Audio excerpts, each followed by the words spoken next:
కాంగ్రెస్ పార్టీని అధికారంలోకి తీసుకొచ్చేందుకు స్థానిక సంస్థలు ఎంతో కష్టపడ్డాయని తెలంగాణ రాష్ట్ర ఫైనాన్స్ కమిషన్ సభ్యులు సంకపల్లి సుధీరెడ్డి అన్నారు. స్థానిక సంస్థల బలోపేతానికి తమ వంతుగా కృషి చేస్తామని సుధీరెడ్డి చెప్పారు. ప్రజా పాలనలో భాగస్వామ్యం అవుతున్నందుకు గర్వంగా ఉందంటున్న సుధీరెడ్డితో మా correspondent Rambabu face to face. రాష్ట్రంలో కాంగ్రెస్ పార్టీ ప్రభుత్వం ఏర్పడి 2 నెలలు కావస్తున్నాయి. ఈ నేపథ్యంలోనే రాష్ట్రంలో ఖాళీగా ఉన్నటువంటి వివిధ కార్పొరేషన్లను భర్తీ చేయడానికి ముఖ్యమంత్రి ఇటు గవర్నర్కు కూడా ప్రతిపాదనలు పంపించడంతో ఈరోజు ఫైనాన్స్ కమిషన్ చైర్మన్గా అదేవిధంగా సభ్యులుగా కూడా నామినేట్ చేస్తూ ఇటు సంకపల్లి సుధీర్ రెడ్డిని అయితే సభ్యులుగా నియామకం చేపట్టడం జరిగింది. దీనికి సంబంధించి సుధీర్ రెడ్డి గారు మనతో ఉన్నారు. సుధీర్ రెడ్డి గారు చెప్పండి, మీరు ఫైనాన్స్ కమిషన్ సభ్యునిగా నియామకం కావడం జరిగింది. మీరు ఈ బాధ్యతలను ఏ విధంగా చూస్తూ ఉన్నారు? ఒక బాధ్యతగానే చూస్తున్నా, చాలా బాధ్యతగా చూస్తున్నా. గవర్నర్ గారు నియమించినారు కదా, ఒక రాజ్యాంగబద్ధమైనటువంటి పదవి, చాలా బాధ్యతగా పనిచేయాల్సినటువంటి అవసరం ఉంది. అందుకే చాలా బాధ్యతగా అందులో దీనికి సంబంధించి ఇట్ ఈస్ అడ్వైజరీ బోర్డ్. గ్రామీణ ప్రాంతానికి అంటే గ్రామాల్లో ఏ విధంగా ఫండింగ్ చేస్తారు, దానికి ఏ విధంగా మళ్ళీ ఫినాన్స్ ఏ విధంగా రీజనరేట్ చేస్తారనే పెద్ద కార్యక్రమం ఉంటుంది. మేము సూచనలు, సలహాలు, అడ్వైజర్స్, అక్కడ ఉన్నటువంటి పరిస్థితులన్నింటినీ కూడా కొంత ప్రభుత్వానికి తెలియజేయాల్సినటువంటి అవసరం ఉంది. ఆ దిశలోనే మేము పనిచేస్తూ ఉంటాం. అంటే గతంలో ఉన్నటువంటి సర్పంచులు కానీ, గ్రామ పంచాయతీలు కానీ, వివిధ స్థానిక సంస్థల్లో నిధులు లేక అనేక పంచాయతీల్లో ఆత్మహత్యలు చేసుకున్నటువంటి సర్పంచులు ఆత్మహత్యలు చేసుకున్నారు. కొంతమంది పదవులకు రాజీనామా చేశారు. గ్రామ పంచాయతీలకు నిధులు లేవు. ఇప్పుడున్నటువంటి గవర్నమెంట్ మిమ్మల్ని కొత్తగా నియామకం చేసింది. వారి తరఫున మీరేమన్నా ప్రభుత్వానికి సూచనలు ఏ విధంగా చేయబోతున్నారు?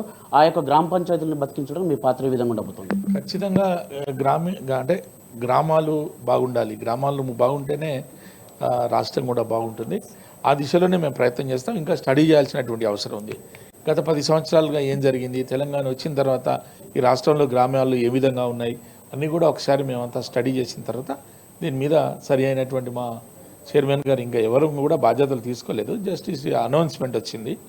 అందుకే దాని తర్వాత అన్నీ కూడా మేము 1-2 సార్లు చర్చించి దాని మీద అంతా కూడా డైరెక్ట్గా ప్రభుత్వానికి మేము వివరాలన్నీ తెలియజేస్తాం. స్థానిక సంస్థల ప్రతినిధులు అయితే మమ్మల్ని గత 10 ఏళ్లలో ఉత్సవ విగ్రహాలుగా మిగిలిపోయినాం, మేము కేవలం జెండా వందనం రోజు జెండా ఎగరేయడం, అది తప్ప మేము చేసేటువంటి పని లేకుండా పోయింది. గెలిచినటువంటి వాళ్ళు గ్రామాల్లోకి వెళ్ళి ఒక రోడ్డు కూడా వేసేటువంటి పరిస్థితులు ప్రజల నుండి వ్యతిరేకత వస్తూ అంటూ ఉన్నారు. నేను ఏమంటున్నానంటే గతం ఏం జరిగింది గతం. కానీ ఈ ప్రభుత్వం అంటే మనము పర్సెప్షన్ ఇప్పుడు బయట చూస్తున్నటువంటి పరిస్థితుల్లో చాలా రకాలుగా ప్రభుత్వం అన్ని శాఖలు అద్భుతంగా పనిచేస్తూ ఉన్నాయి. అదేవిధంగా ఎవరి శాఖను వాళ్ళు సమర్థవంతంగా నిర్వర్తిస్తూ ఉన్నారు. గతంలో ఇంతకుముందు ఏ విధంగా నిర్వర్తించారో ఎవరికి తెలియదు, అది చూడలేదు. అందుకే ఈసారి అట్లా జరగకుండా చాలా జాగ్రత్తగా ఎవరి బాధ్యతలు వాళ్ళు నిర్వర్తించే విధంగా ఎవరికి రావాల్సినటువంటి, ఎవరికి చెందాల్సినటువంటి అన్నీ కూడా వాళ్ళకి చెందే విధంగా ఈ ప్రభుత్వం పనిచేస్తుందని మేము అనుకుంటా ఉన్నాం. మేము కూడా మాకు తెలిసినటువంటి అంటే మేము గ్రామాల్లో కూడా కొంత పర్యటించి ఏం చేస్తే బాగుంటుంది, వాళ్ళ అభిప్రాయాలు ఏమున్నాయి అన్నీ కూడా ఈ ఫైనాన్స్ ఏ విధంగా మనం దీన్ని ఏ విధంగా చేస్తే బాగుంటుంది అనేది మేము ప్రభుత్వానికి ఖచ్చితంగా తెలియజేస్తాం. అంటే ఇప్పటికే పంచాయతీరాజ్ శాఖకు సంబంధించి 40,000 కోట్లు అయితే మొన్నటువంటి ఓటాన్ అకౌంట్ బడ్జెట్లో కేటాయింపులు చేయడం జరిగింది. ఈ బడ్జెట్ ఇంకా గ్రామ స్వరాజ్యం కావాలంటే గ్రామాలు బాగుపడాలి. ఆ గ్రామాలు బాగుపడాలంటే ఫైనాన్స్ కమిషన్ అయితే కీలకంగా వ్యవహరించాల్సినటువంటి అవసరం ఉంది. మీ సూచనలు, సలహాలే ఆ గ్రామాల అభివృద్ధికి ప్రధాన కారణంగా అవుతున్నాయి. దీనికి మరింతగా మీ తోడ్పాటు ఉండనుందా, లేకపోతే గతంలో ఉన్నటువంటి పాలకుల నిర్లక్ష్యం ఏ విధంగా ఉందో దానికి సంబంధించి మీరు కూడా ఏ విధంగా చేయబోతున్నారు? అంటే గత పాలకులు నిర్లక్ష్యం చేశారో లేదని మాకు తెలియదు. ఎందుకంటే ఇంకా మేము బాధ్యత స్వీకరించలేదు, అక్కడికి పోయి మేము పరిశీలి చేయలేదు.